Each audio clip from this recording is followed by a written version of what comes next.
Well, I wasn't sure my subject was going to attract many people, but perhaps you've caught on to the idea behind it. We have probably in the last 60 years there have been a few questions that have recurrently come up. Hundreds of people have asked me a simple question. Why was I born in the first place? That's a good start. From that time on, they get worse. And one individual will say, I didn't ask to come here. And if I'm getting along pretty well, I don't ask to leave. But nobody tells me, except that I must do whatever Providence demands. So the individual is not very sure of his place in the plan of things, if he has one. Some feel that they are simply the result of biological progression, that there is no reason for anything in the first place, and therefore that the answer to it all is to quietly get through life as comfortably as possible. Others are a little more dynamic in their thinking. They feel that we should go through life making all the noise we can, that we should be busy every moment and dissipate as far as Constitution will permit. Others take some reference in philosophy. They try to understand the reason for life, but they are so unpopular that nobody pays much attention to them. Then the theologian comes along, and he has a very interesting story that was effective until quite recently. In those days when the average person's life was not more than 35 years, or he was able to escape a major dilemma in his community, such as a plague, a fire, or an invasion, these people, under theological pressures, tried to gain a certain patience and insight. They were trying to understand what God wanted them to do, and were doing the best they could under the conditions. Theology told them, or explained to them, that the original point behind the whole thing was original sin. Way back in the dawn of times, Adam and Eve were indiscreet, and we have been punished ever since. This has lost favor for the most part, because we no longer will accept this as a reason for thousands of years of assorted existence. Then the philosophers came along, and they made a pretty good story out of it. They said that it was obvious that in this great plan of things, there has to be a reason for what happens. This universe has got some kind of a controlling mind or consciousness behind it. So, philosophy said, we must try and find out what the universe wants us to do. That was never popular, because it seldom, if ever, agreed with what we wanted to do. So philosophy has a small following, and along came science and more or less took care of that. Today, science has become the reason for existence, and also, at the moment, possibly the most likely cause for the end of it. So science became a kind of intellectual hobby. It enabled human beings to find a new outlet, things to do, things to think about, and experiments to make that were wholly fascinating. So gradually, in the course of time, a sort of scientific philosophy came into existence, according to which the real purpose of life was the advancement of knowledge. Well, we have been trying to do that for a long time, and the more we advance, the more our affairs go backwards. So this doesn't seem to be a very good answer. Of course, politics as an answer to anything is virtually impossible. Nobody knows. So we are here in a condition in which we have very few definite supports. And yet we are here. And we are here for an approximate length of time, And time is the measure of opportunity. It is in time that we must succeed or fail. It is in time that we grow or decline. It is in time that the span of our lives can be measured within reasonable accuracy. So we have here a time, now approximately 80 years. This doesn't mean it's a limitation. People can live much longer. But on the general average, that's a fair point. Now, this 80 years seems to be quite a span. In the eyes of nature, the universe, it is about 1 second. And the things that happen in a generation hardly register on the clock of universal events. But we do have this span of time. We have gradually lengthened it. We have made it much more interesting. We have done all kinds of things to use, abuse, misuse time. And yet we have it as a commodity. It really is about the only thing we bring with us as the basis of opportunity for growth, for improvement, or for the development of the individual or collective destinies of mankind. So we all have this time. Now, when we say 80 years, we're not meaning that the individual has 80 years in which to do things. Far from it. Nearly a third of that time has to be used in sleep or rest. Another third of it has to be used to earn a living. And in early life, there's very little achievement.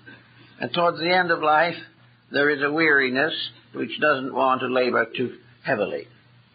So out of the 80 years that we have, we are very lucky as individuals if we can call 1/4 of that free time. Time to do as we please. But off and on, barring accidents and incidents, we have about 20 years of man-made time in which to do what we were here to do in the first place. Something. We've got to do something with this time. We may want to simply get through it as quickly and as easily and as comfortably as possible. This seems to be the prevailing mode at the moment. Time is a disagreeable period. And the only thing to do to make it endurable is to waste it. And the better we waste it, the shorter life will be, and the longer we will have in which to pass into some oblivion we know not of. So all this brings up the point of today. Here we are with a small span of opportunity. Time to do something. Time to be something. With very little attention as to what we are going to do or what we're going to be.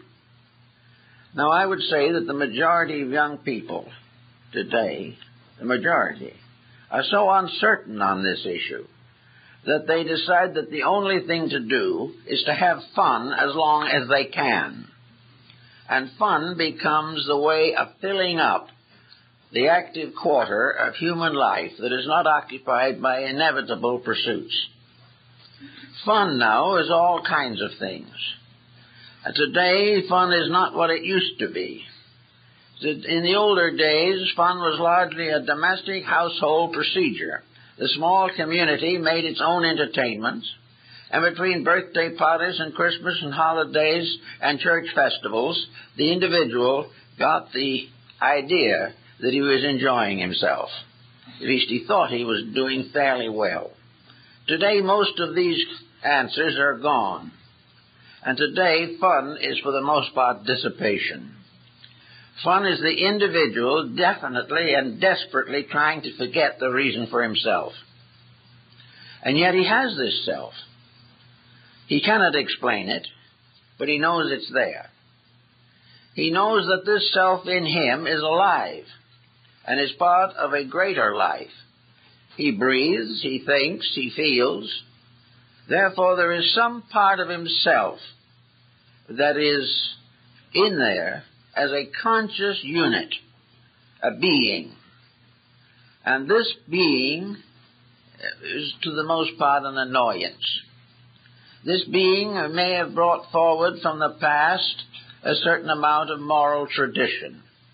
It may also watch news reports and see what happens to people who abuse being and the trouble they get into. But having watched everyone else get into desperate trouble, the new viewer gets into the same trouble himself without a moment's hesitation. Actually, we are here without motivations, and yet we have opportunity. So one of the things we must admit about life is that for many people at least, life is a wasted opportunity.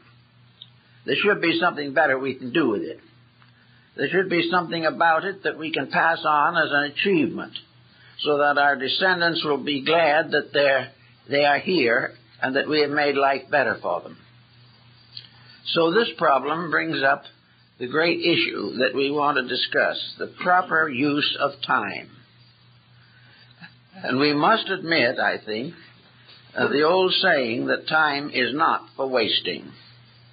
And yet we are doing everything we can to waste it. Our entertainment is a waste of time for the most part.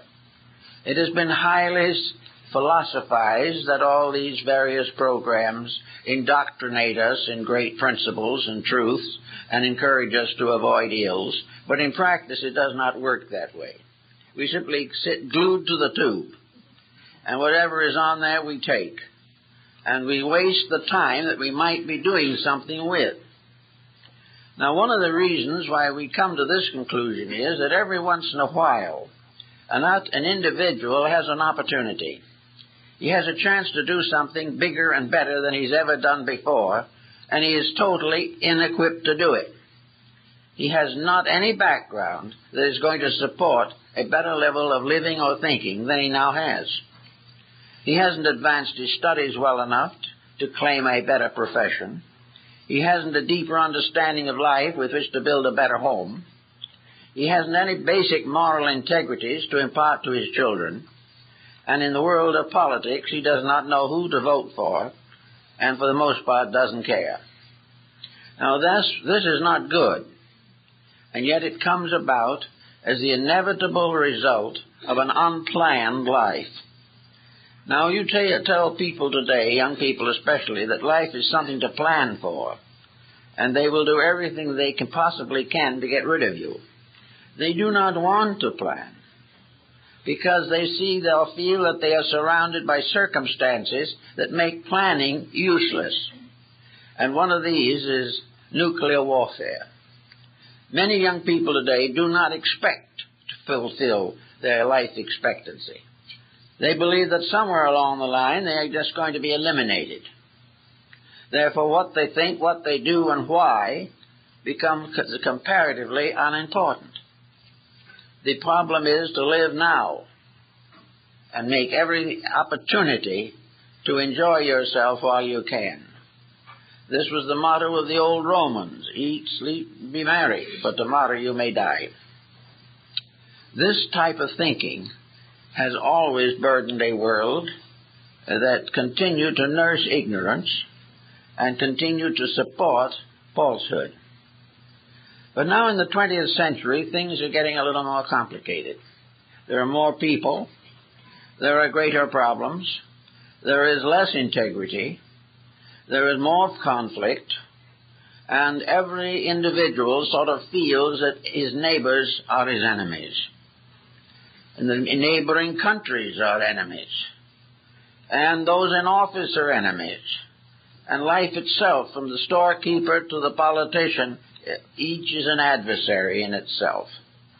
So we are here in a world in which most people are not able to cope with the daily circumstances of life. Now, those who are a little older in years have certain inheritance of thoughtfulness, and they are continuing to the best of their ability to make life a little better for themselves and each other. And youth is coming face to face with a major dilemma of its own. It is now becoming increasingly obvious to young people that dissipation is a fatal mistake. That this problem of trying to obscure time, trying to waste time by forgetting you even exist, is not working out. Little by little, a younger generation is destroying itself, or at least disillusioning itself about its own attitudes. So with this type of thinking, we have to realize that an educational process is going on, whether we know it or not, or whether we like it or not, or whether we will accept it or not. Life is not a series of events that have no relationship to each other and no meaning. To attempt to prove that life is meaningless is to gradually transform an interesting and remarkable existence into a state of meaninglessness. It is meaningless simply because we have destroyed the meaning ourselves. So out of this comes a gradual recognition that is taking over very strongly at the present time, that the life of fun, the life of do as you please, the life of give no thought to each other, all this type of thinking is definitely wrong and is producing definitely destructive results. This is the most active and most positive proof that we have that the universe is an integrated being, that the universe has integrities. One of the simple evidences bound through the ages has been that those things which have integrities receive natural support. Those that go against integrities destroy themselves. Nature does not give a victory to that which is not right. It gradually, inevitably, and remorselessly forces the individual, the generation, or the humanity back into line with truth and with fact. Now we're beginning to see this. We're beginning to see the young people we knew a few years ago starting now out in life, and we see now that they are wrecks. We see that they have lost all their values, that the moral code is falling apart, and that freedom, as we call it today, is nothing but a travesty. It is the ability of the individual to do nothing, the right that he has to be wrong in every sense of the word. And this is simply not working out. If we could prove that a lawless generation lived better because it lived according to its own inner convictions, it would be different. But the moment the individual breaks away from the basic patterns of society, he is in trouble. And he will remain in trouble until he finally is brought back into line. So we see around us lots of young people today who are badly frightened over narcotics, frightened over many of the mores of modern living, frightened of dissipation, and afraid of the weaknesses in themselves. The discovery of internal weakness can be a destructive factor, or it can be an inspiration for the individual to mend his ways. So time is the problem we have. This time is limited. This time is something that gives us only a few years in which to do something. Now we know that we have social responsibilities. We know that we have responsibilities to the bodily needs of the flesh in which we dwell. We know that we have to contribute to the support of society. We know that we have to have some kind of income or compensation for effort in order that we can live and eat and have shelter over our heads and educate our children. These are jobs. These are duties. But on account of the civilization we're in, most of the charm of these duties has disappeared. It used to be that many jobs were inspiring. It took something to be a good shoemaker, and when you were a master shoemaker, you were a person of consequence. Now this type of ability is comparatively lost. It is only in the arts, practically, that any individual initiative is recognized. For the rest, we are expected to become machine operators. We are expected to punch buttons. We are expected to follow the patterns of increasing industrial complexity. And at the same time, we are gradually being displaced. Little by little, we are losing our leadership over the machines that we invent. The reason, of course, is obvious. As we invent the machine, we give up our individuality. We try to depend upon the machine to think for us, work for us, and labor for us in order that we may do nothing and enjoy it. This isn't working out at all.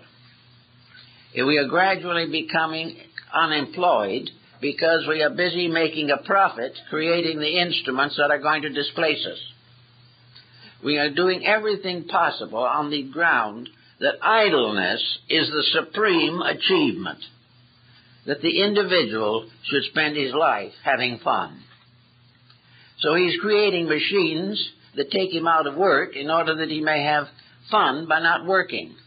But fun without work is not very pleasant if you have no way of making a living. So we are just losing common sense. And with the loss of it, we are losing our leadership in the world in which we live. We are not protecting our domains as animals do. We are not taking care of our young as birds do. We are simply doing as little as we can because the intuitive, instinctual part of our own nature has been blocked. And also we find that those things we need to do are least profitable. And profit is measured only in terms of gain or fame. So here we are with this time on our hands. What are we going to do about it? Well, one of the things we have to think of in connection with it is that life is a many-splendored thing. We are not just simply here to punch buttons. We are not here to just simply sit in an office and write torts. We are here for a multitude of purposes. And the leisure time that we buy by constant acceptance of responsibility is a very precious commodity, something that should not be wasted watching rock music or murder films on TV. There are more things to do. The individual has a self within him to bring out. He has capacities he is not even interested in developing. And yet within himself, he today carries the greatest potential of any living creature on the earth. Man has the power to be that which he is willing to accept the responsibility for. But he wants no responsibility. He wants to do as he pleases. He wants not to work, but to spend. And to keep on spending without keeping on earning comes to a bad end. It is the same in almost everything we do. We are flattered into extravagance. We are wasting constantly what we cannot afford. And we are living beyond our means in the majority of instances, simply because we do not care about a future. We do not care about a world we're going to leave behind sometime. If we leave it behind, let it take care of itself. Perhaps some of our ancestors said that, and that's why we're in so much trouble. But regardless of how you look at it, these years that we have, these hours a day, maybe 2 or 3 hours a day, are available for something better than wasting, something better than trying to bury our boredom, something that is more valuable to us than trying to forget that we do have a life and hoping that by forgetting and taking our mind away from facts that we can drift slowly into oblivion with a bridge card in one hand. This is the type of thing that we want to try to do. Many older people now are just trying to fill up time. They have no real initiatives, no values, and yet they have within them the most powerful force in the whole world, the human spirit. What is happening to it? It gets tired. It gets tired largely because it doesn't have any resources. If it really understands itself, it won't be tired. But if it understands nothing but a job, it will be tired. If it recognizes that as long as it can breathe, it can learn, life would be far more interesting. But we gradually overlook all this and largely are over-influencing our own feebleness of age. With nothing to live for, there's very little for the body to do to help us. If, however, we keep on calling on resource, the body will continue to provide it. Maybe not completely, but enough to give us a very interesting and purposeful existence. So in this particular problem, it's a matter of finding out that we will live longer and better if we're doing something we believe in. If we're making some kind of an effort to help others, to advance the cause of good projects, if we are definitely engaged in meaningful activity that satisfies the mind, the heart, and the hand, we will have a much better chance of health. There's nothing that is more likely to produce a very serious health relapse than a life devoted to escaping responsibility. The more we escape, the more we compromise, the more we dissipate, the more likely it is that we will practically die on our feet because we have nothing left to live for. Now, if we have some time, it's a good point to start in as early as we can to figure out how to use these potentials that we have. And I think the old guild system in Europe was one of the best that we know. And the guild system was a very carefully developed process based upon the Dionysian artifices of ancient Greece. The guild system was the basis of education. The education was what we would term today by apprenticeship. The individual learned by doing. He learned to be a shoemaker by apprenticing himself to a shoemaker. And for 5 or 10 years, he stayed with his master, the shoemaker, until the master gave him his papers, by which he became a full-fledged shoemaker in his own right. And having attained to this particular distinction, he had a career for life. He was also bound by the system to the integrity of his labor.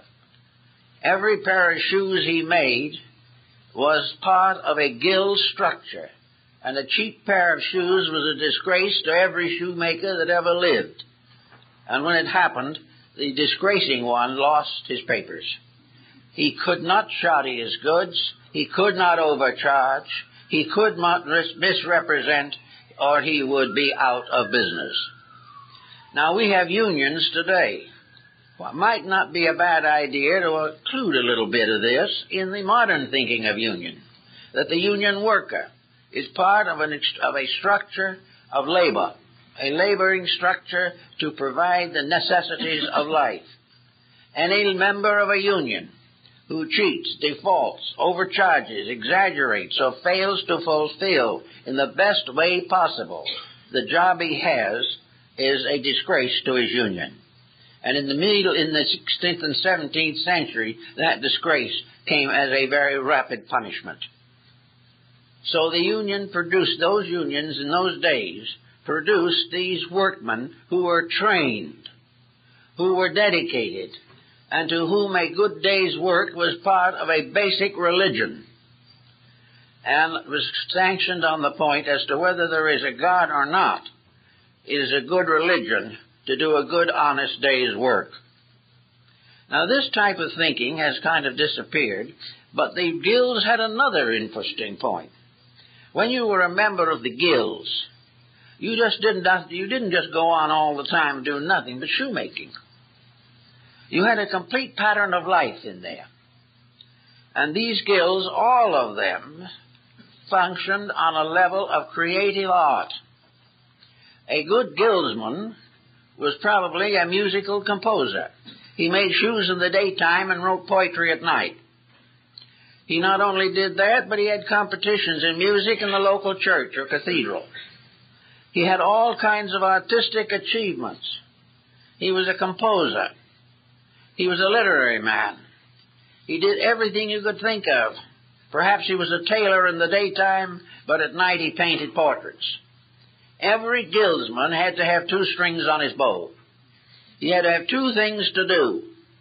One, to make a living for himself and his family, and the other, to make a living for the being inside of himself that wanted to do something important. So these people We know probably one of the best examples of this is the story of the Meister singers of Nuremberg in the opera of Richard Wagner. Here Hans Sachs is the hero, a shoemaker, who was also a politician, was an artist, a musician, had his apprentices and taught them as a parent, not as a taskmaster. He wasn't there to get the last ounce of life out of his apprentices. He was there to see that when they came and got their papers, that they would be a credit to the guild, a credit to the trade they belonged to, and also that they would share in the avocational developments appropriate to a good workman. A good shoemaker cannot make shoes 24 hours a day, even if he could stay awake. A good man in any line, a tailor, a grocer, a mechanic, they cannot do nothing but that without destroying the inner part of their own lives. Therefore, everyone who has a trade should have an art. Everyone who has a craft should work towards a profession. Everyone who is working works for three things: the good of society, the advancement of human needs and his own life, and the glory of God. Those were the principles upon which labor was originally based. Today, such thoughts are little better than treason. We have lost all of this. We have lost it and have now made it a virtue to think of only one thing, and that's your job, and stay on it till you wear it out, and then someone else will take your place. This is not humanity. This is the result of a loss of the realization of the human dignity of every human being. That we are all here for mutual support. In the course of society, it has become necessary for us to all cooperate to maintain the common good. In one way or another, we all have to help each other, whether we like it or not. But in the making of this type of a decision, we need dreams, we need hopes, we need visions, we need something in the inner life of the individual that makes it needful and proper for them to grow, for him to grow as a person. He must not only be a good carpenter, but a good father. He has not only to work to maintain the physical existence of his family, but to see that it grows, is educated, and if necessary to sacrifice much of himself for the burdens which he has voluntarily assumed. But if he is proper-minded, these experiences are all valuable. He may learn a trade, but if he fails to hold his home together, something is wrong with his integration. So now we come to this top problem of time. These hours that we have to ourselves are the opportunity for our cultural development. They are the period and time in which we can do the things that we want to do. But everything depends upon our wanting to do something that is worthy of a human being. It doesn't have to be a great and masterful achievement, but it has to be something that is a step ahead of the monotony of labor. It has to give some contribution to the involving and evolving of life. When the old guild masters built a house, it was more than just a roof and a basement and four walls. A house had to have something about it that was beautiful. It had to be timbered on the outside, sometimes in Europe painted with interesting designs, religious or secular. A place made beautiful. No one was satisfied simply with four walls and a floor. They wanted something that pleased the inner life of themselves, something pleasant, something inspiring, something comforting. And the same when they furnished it. They were not buying furniture on the basis of finding out who could afford the biggest chiffonier or something. They bought the things they liked. And having liked them and bought them, they loved them for the rest of their lives. The process of dumping the house and finishing it every 3 months does not occur as an example of taste. It is another one of these desperate nervous reflexes to boredom. The individual has to do something, so the easiest thing for him to do is spend money, if he has it. And if he has it and can spend money, then he has the yacht and the condominium and all these things. But he is still bored. And these things do not constitute growth. They do not make a better person. And the purpose of time is to make it a part of growth. It is our growing time. And up at the present time, it has been largely a growing pain.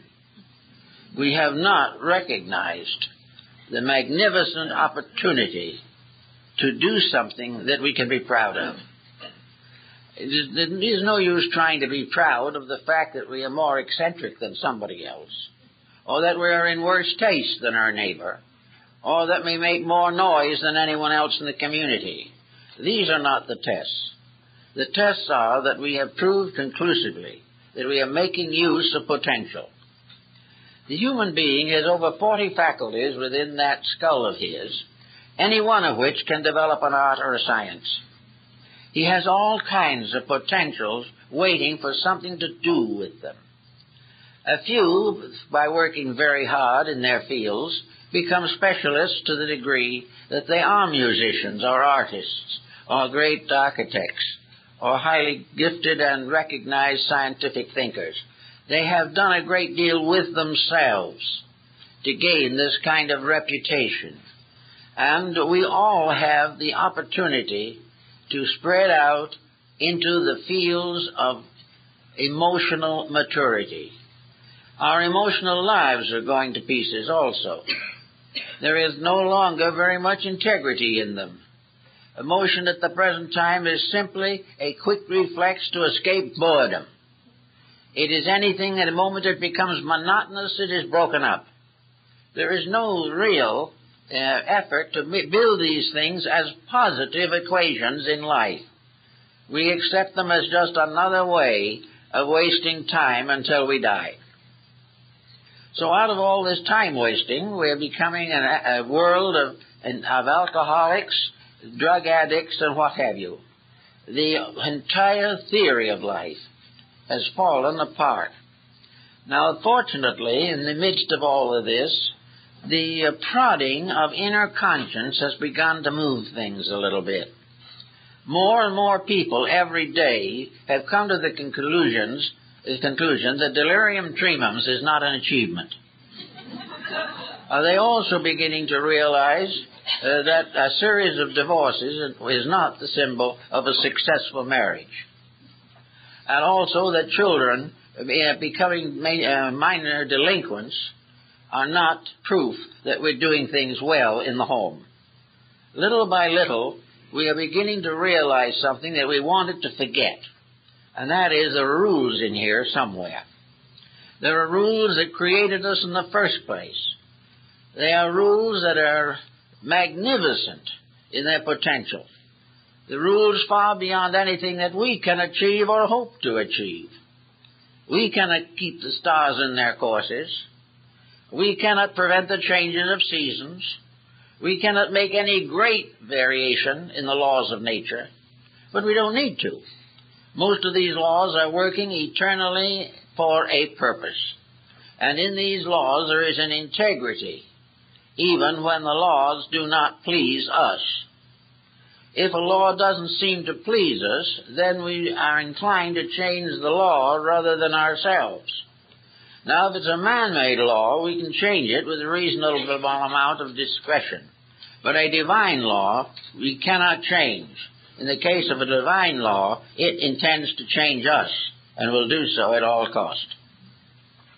So in a universe in which man is trying to take over the divine prerogatives, but has never been able to control himself, there is a need for a new attitude toward time. The only chance we have to learn how to live in this world is to live in this world. The only way we can find out the better things of this world, the only way is to cultivate those better things, to become aware of them, become interested in them, become dynamically involved in them. Now we look around and into the present situations. Which way do we turn? Well, a great many people are turning to religion.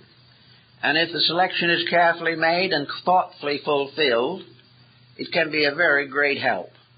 Because religion will remind us of one thing, namely that there is a moral universe, and we are a citizen of that as well as the physical world.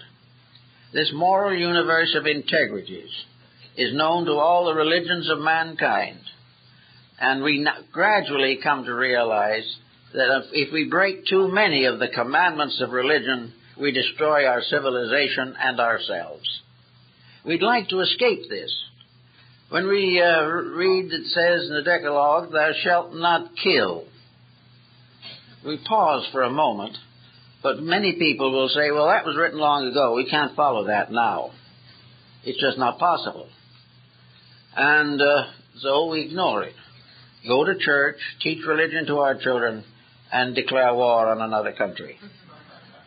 We just don't seem to realize it. Then in the name of the war, if we patriotically serve our country, then we are heroes.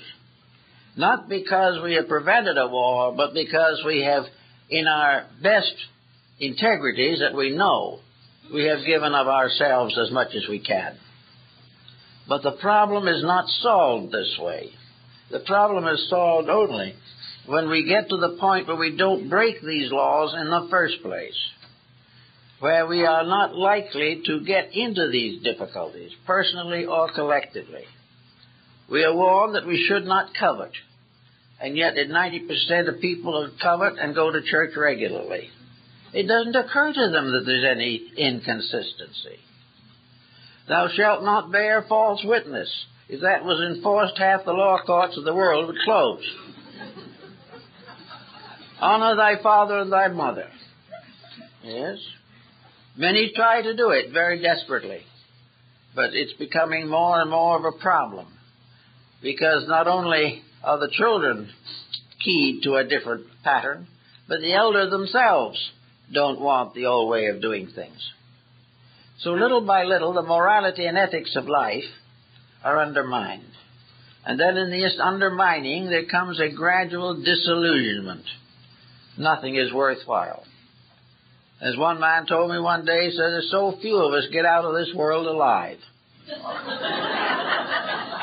The answer is, as far as we know, there was only one, and we killed him. Simply because we will not face facts. So this world is something that we have to give a little thought to. And in order to give a thought to it, we generally have to get the mind off of something that has hypnotized it for generations, or at least for most of our lifetimes.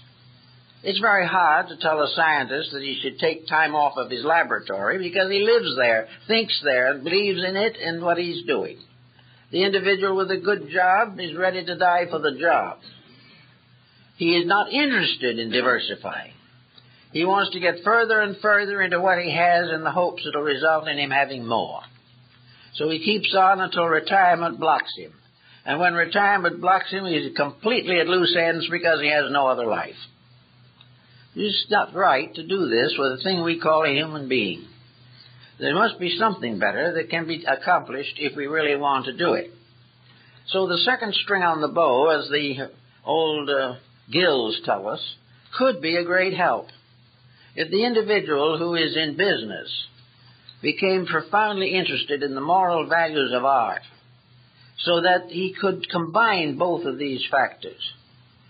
And very often this happens in exceptional cases where a person has had extremely powerful internal initiatives.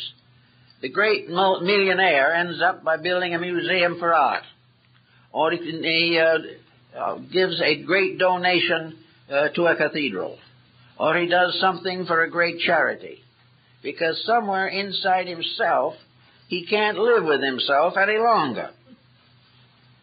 And he finally has to get rid of some of the pressures, undefined pressures of conscience, which will not let him forget the fact that he's a member of the human family. So we have all kinds of instances in which very powerful and useful accomplishments come. Now, many people are interested in good accomplishments, But then again, the dominant attitude of accomplishment is that it must be physical. By practical, we must mean something that will kill us in due course. And if it's creative, if it's dynamically inspiring, then it's not practical. The practical thing to do, if you want to leave a fortune, is to leave it to an institution that already has one, so that it will continue to flourish and do the things that it is doing, but may or may not make any permanent investment in common good. Everywhere, the individual is now tempted to support trivia and not the things that are necessary in life. And where we have good-heartedness, we also often have lack of discrimination. And the generous person is simply deceived and exploited. All of these things added together make a kind of a sad picture out of the noble creature which we call man. It just does something to prove to us that in some way we're not as far from the jungle as we thought we were. That actually we will never really achieve our humanity until our heads are in the air, are way up in the sky of truth, and our feet are on the earth. Man has been given the power to think, to dream, to create.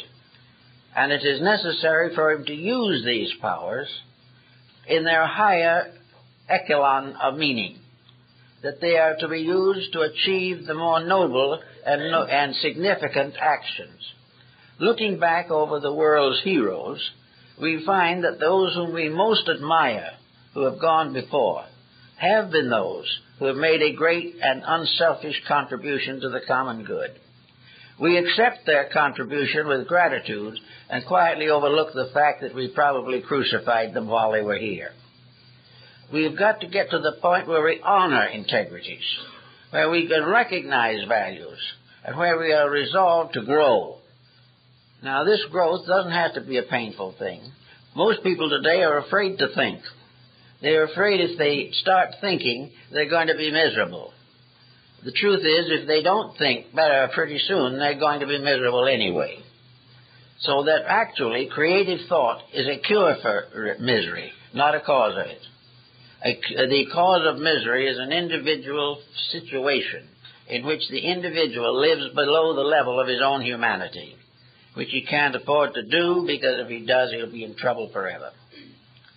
So we've got now 2 hours a day to do a lot of things in. I think one of the things we ought to do is to gradually refine our attitude of what to do with time. We have 2 hours a day, and we have weekends, and we have occasional holidays, and we have various opportunities for doing something. So what are we going to do? Are we going on a picnic? It might be a nice idea if the whole family goes.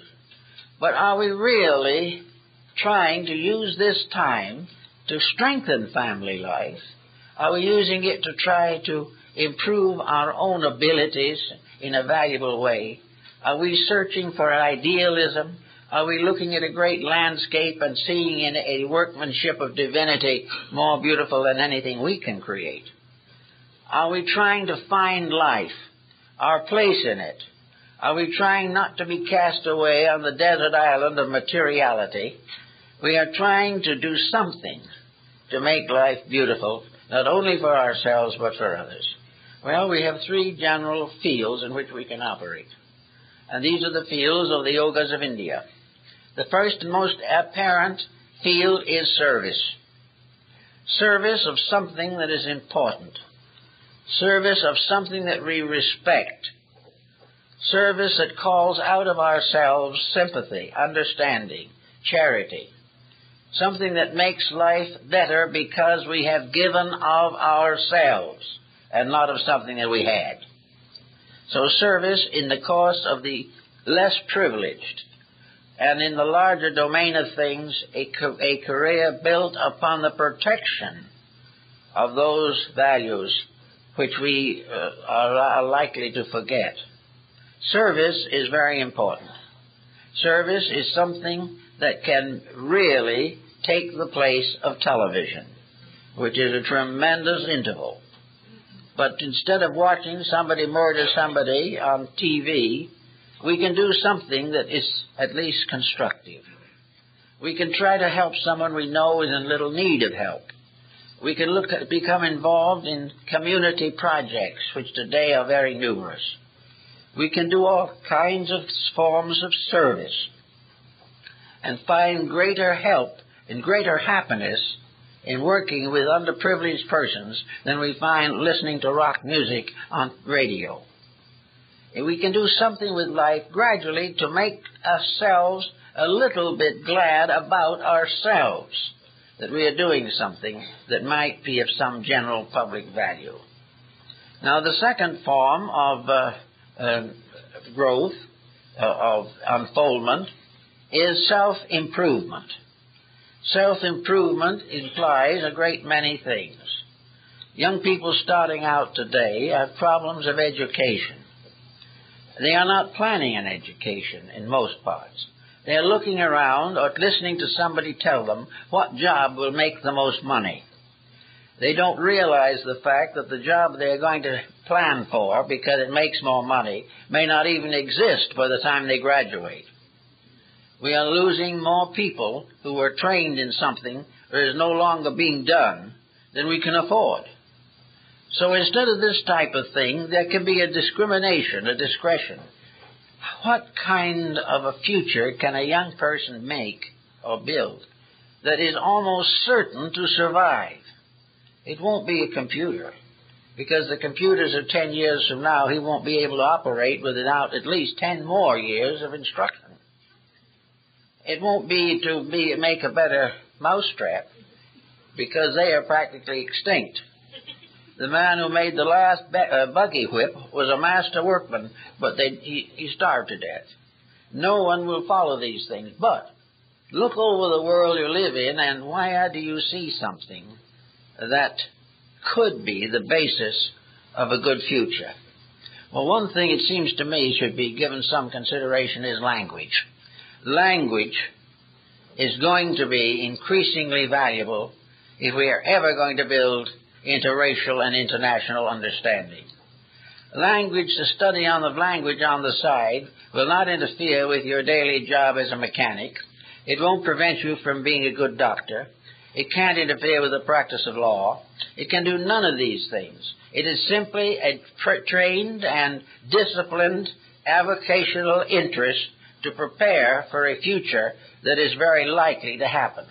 They'll change the models of the cars. They'll change the model of the typewriter. They will change the laboratory techniques. But when we people want to talk to each other, they've got to have a basis of understanding. To go around as we do now, depending constantly on interpreters and translators, is foolish. We are for the most part, an isolated world, limited to the English language. A world is growing up around us in which other things are going to be tremendously important. And we cannot also depend upon the mistranslation of our ideas by undisciplined or unscrupulous politicians. So language comes in. Now you can get a genteel knowledge of French, but this isn't going to be so useful. Languages will have to be selected for use. We are developing a tremendous polyglot population here. Language is going to be very useful. But most of all, it's going to be a problem where someone will come up and say, we've got a job that is world importance. We need a good American to fill this job, but he must speak Russian. He's not going to have much competition. Another one will say, we can put a very good man in Taiwan, but he must speak Chinese. So somebody else gets the job. And we keep on doing the things we always have done because we haven't built a future on an imagination. We haven't sensed the things that can be done, that could be tremendously important. But our avocational interest also opens in language a whole world. It opens art, music, literature, history. It gives us a tremendous new atmosphere in which to work. It is an open door into a larger world. And it is much more important to us than watching somebody shoot somebody on TV. Now, that type of thing is a specialized problem in training. And as we look at it, we realize for once that it has nothing to do with the crafts and trades with which we are familiar. We are not going to be in need of more mechanics. We'll have more than we ever need. And the same of doctors and lawyers. What we are needing is people who can communicate on human problems. And this is very, very short in supply at the present moment. So here is one way of planning that extra string on the bow. Doesn't have to be language, but it has to be or should be something which is not dependent upon somebody inventing something out of it. It is not something that we must compete with others who have more skills than we have. It is something to contribute to understandings of life. This is the second problem. It is the bridging of intervals. It is the bridging of ignorance. It is the breaking down of the barriers which lead to hypocrisy and intolerance. So these things are very important, and we can give them a lot of consideration. Another field that is, of course, tremendously vital is interreligious and interphilosophical understanding. The time has come when it is necessary for the mature, thoughtful person to understand the beliefs of the human race, what they mean, and how they can be advanced and used.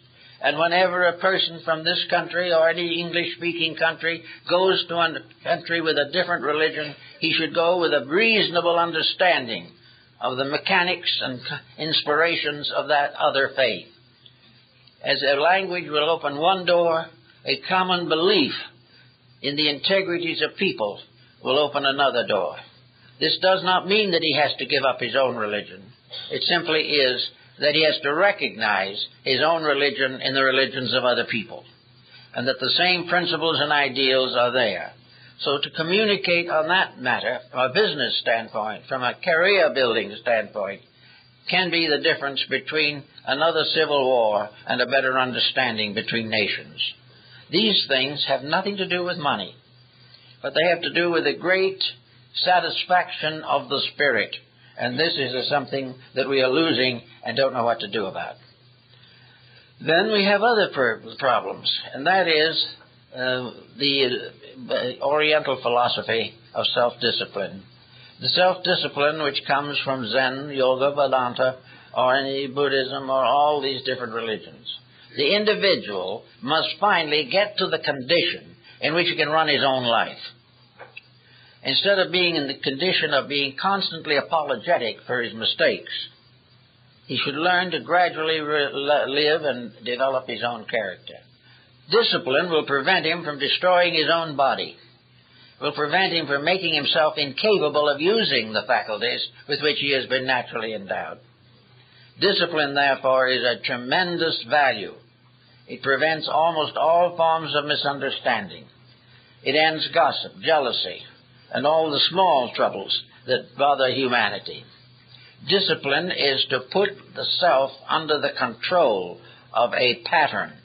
Now, this pattern doesn't have to be everybody else's pattern, but it must be a pattern which ensures that the person will never be less in his conduct than the best that he knows. This self-discipline is the beginning of broadening out the foundation of a complete life. For all these things together make up a life. A life has to be made up of a series of balanced factors. The individual who becomes unbalanced in living is going to head into disease and into sickness. And when the time of life comes when he could enjoy himself a little bit, he'll be too tired, too sick, and too weary to worry about it. So this discipline is the greatest factor in the maintaining of health. And health in this case is mental health, emotional health, and physical health. So a little time devoted to this problem, a little discipline every single day, a fulfillment of those things which are best as they arise, the control of temper, the control of unkindness, the end of bickerings, the ability to live with someone who disagrees with you and still live happily and harmoniously, simply because you have overstepped or gone above the basis of quarrels. If you rise high enough in quarrels, you will finally find that they end in unity. But if we nurse them on the earth, they will never get over it. So there is another point where discipline is very, very important. Now, all children growing up and young people, and for that matter, all old people, must learn to love beauty and love life as it is. Instead of going out to criticize everything they see and do, they've got to learn the dignities of life. They've got to learn to appreciate emotionally and mentally the beauties with which this world has been naturally endowed. The sunsets, the gardens, the flowers, the trees, these things are remedies for hate, suspicion, and despair. Little by little, the natural universe, if given an opportunity, can bring great consolation to our hearts and minds. We have to gradually learn that we live in a beautiful world. And if it looks a little otherwise, it's largely because of us. That actually we live in a well-disciplined pattern. We live in a world that is almost like a great clock in which everything runs on time. We are living in a world in which laws and rules and patterns are highly protective. But we have taken the attitude that protection is a kind of imprisonment, that we are being protected from doing the things we want to do, when in reality we are protected from doing the things that we can't afford to do, but we don't realize it.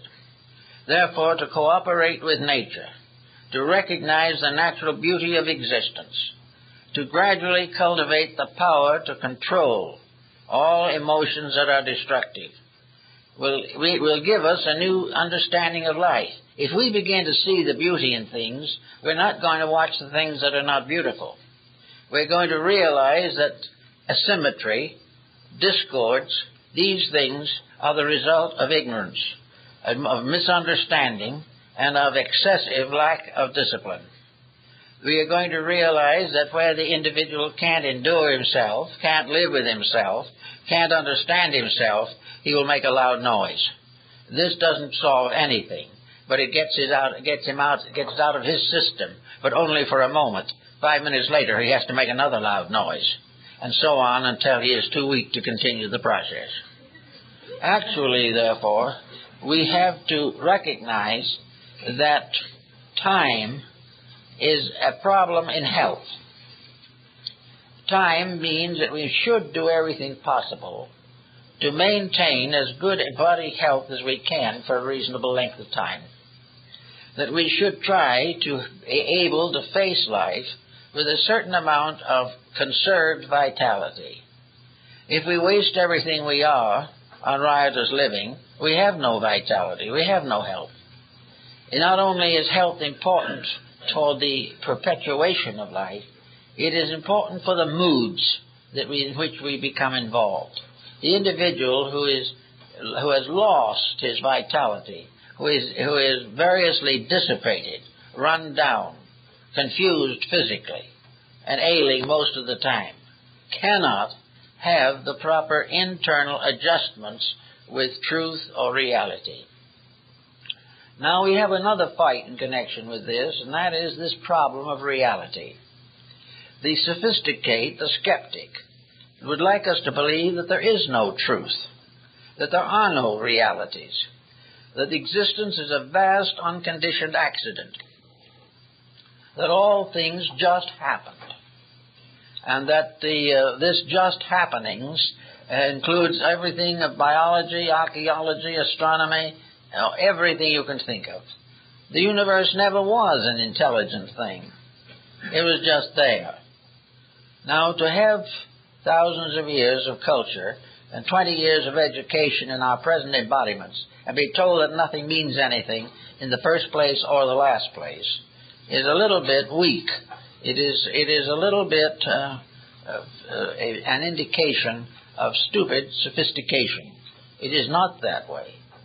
You cannot assume, even for a moment, that this vast machinery that we see around us is without a soul.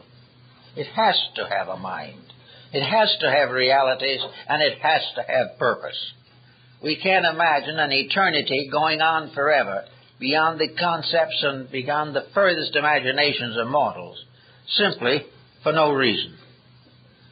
We too cannot actually also take it for granted that anything is the cause of itself.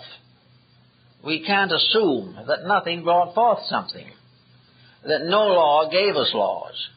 We cannot assume that the vast pageantry of spheres, which we can contemplate at night if the fog isn't too heavy, is nothing but an accident. We are already, in science, saying it is an accident or has no meaning, at the same time depending upon it exactly and absolutely for the advancement of this science itself. If there were not rules, no scientific experiment would have any meaning whatsoever.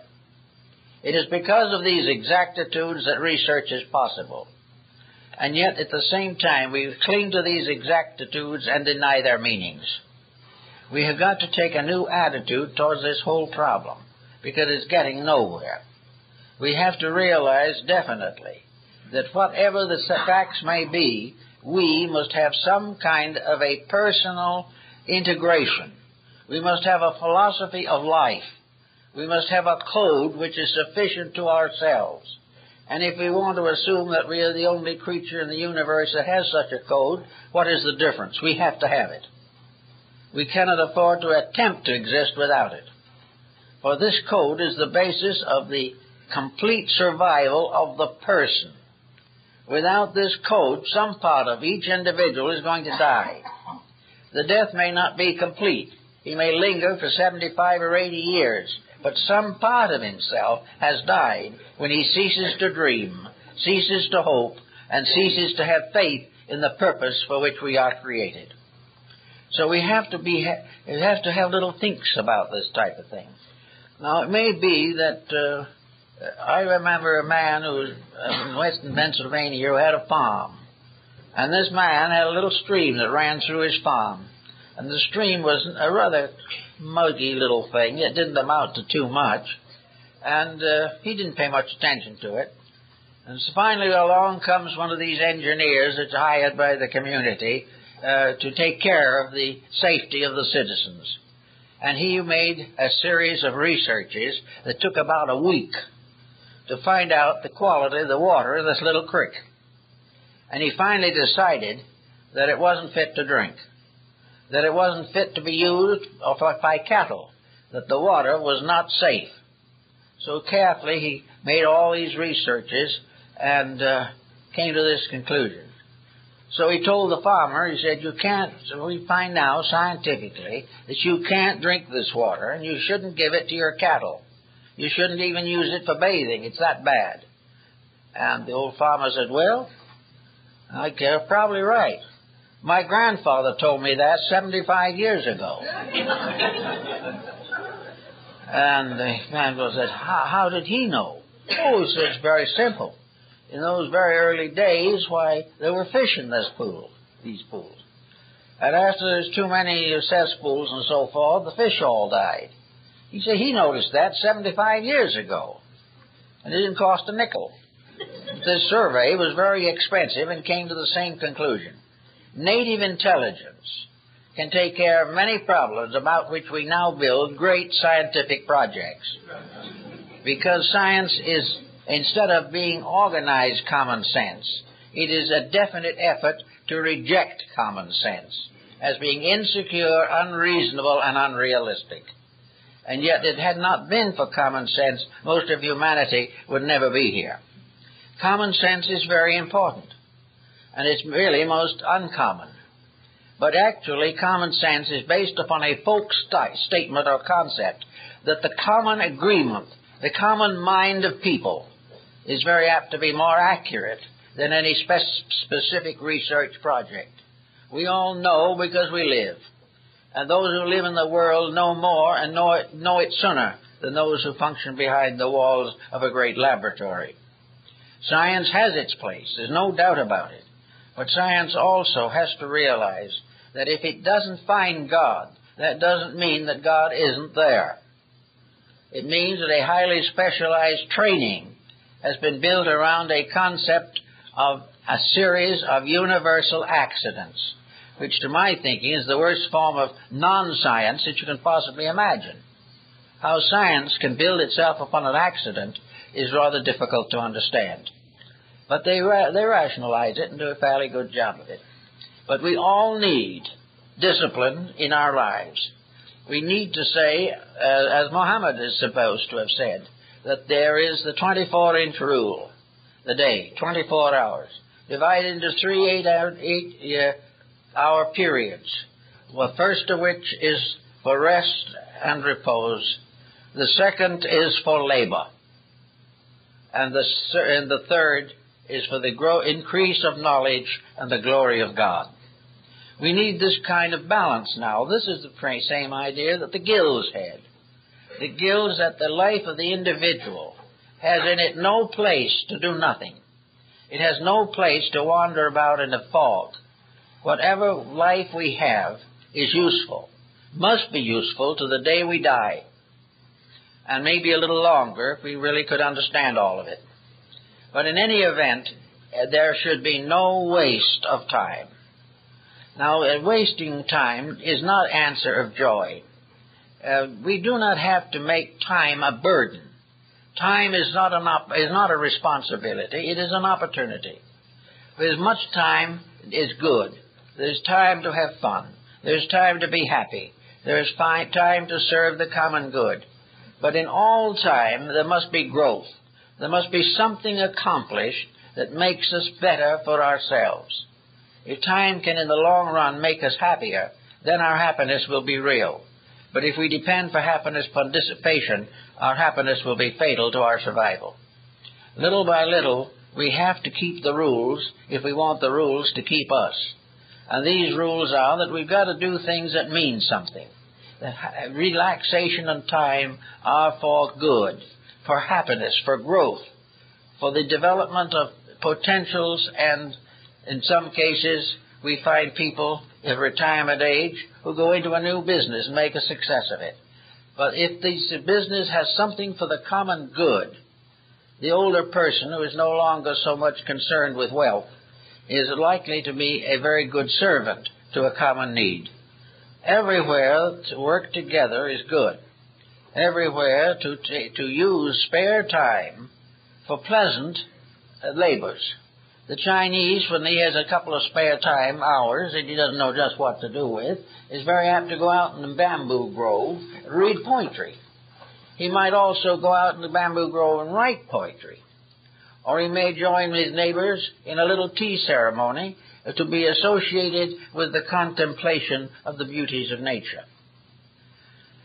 We drive through the beauties of nature at a pretty fast rate, and we fly through even faster. The world of nature has disappeared for most people. The only time we really see nature now is when we have to watch somebody else's picture that they took on a vacation. That is how we travel. But there is a world that we're missing, a world that we're cutting out. Overpopulation and urbanization is resulting in the destruction of the beauties of nature and of life. And surmounting this difficulty is getting to be a great problem. We have to find new beauties that we didn't understand before. But we must have beauty or we die. So little by little we have to find the things that help to make life possible. And if we can do that, we will have a good life, and we will make proper use of time. It is here because it is the golden opportunity. Time goes by, and in the end, the hourglass runs out. But time, while it is here, it reminds us of the saying of the old Greek sage, who on his deathbed was listening carefully to the gossip in the front room. They told him he might not be alive more than an hour, and it wasn't worthwhile to listen to gossip anymore. But he was up on his elbow with his hand curled behind his ear, and he said, well, I may be dead in an hour, but I'm alive now, and while I'm alive now, I can learn. And the use of knowledge and time to find out why we're here, and why it is that we need to be here, and what we can do about being here, and how we can help to fulfill a plan of which we are a part, and from which we can never escape. If we begin to think in these types of terms, we will have better music, better art, better literature, We will find opportunities to find the refreshments of idealism, and we will not be continuously confronted by something that destroys our faith in ourselves and other people. It's just a matter of each person becoming more or less immune to the negations which are dominant in him and around him.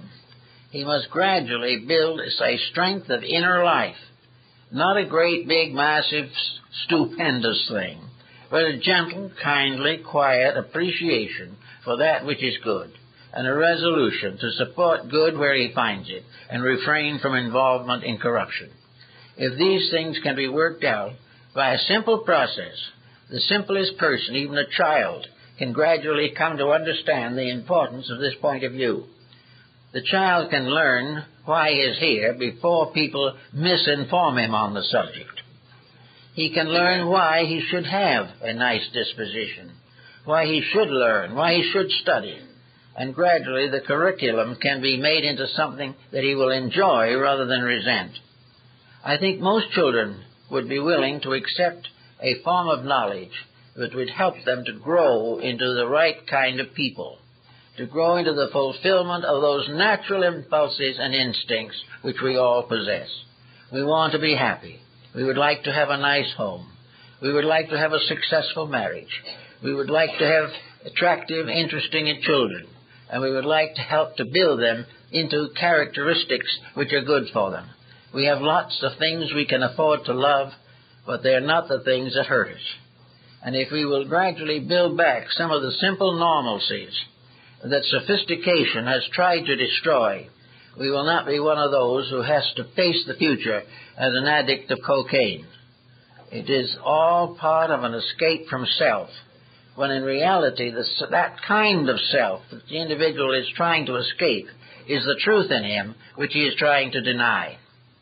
So if we keep these thoughts in mind, work with them a little all the time, I think in time we'll find something in time that makes it very good that we have been given this allotment of opportunity, for that is what it is. It is a time set aside to the privilege of growing up, growing into the beautiful realities which we have all dreamed about, growing and making come true the fairy tales of childhood. We can make things beautiful, but we can only do it if we gradually improve ourselves. And because of the kind of laboring world we live in, we have restricted opportunity and time to do all these beautiful things. We can do most of them, however, if we do not waste the time. That's it, folks.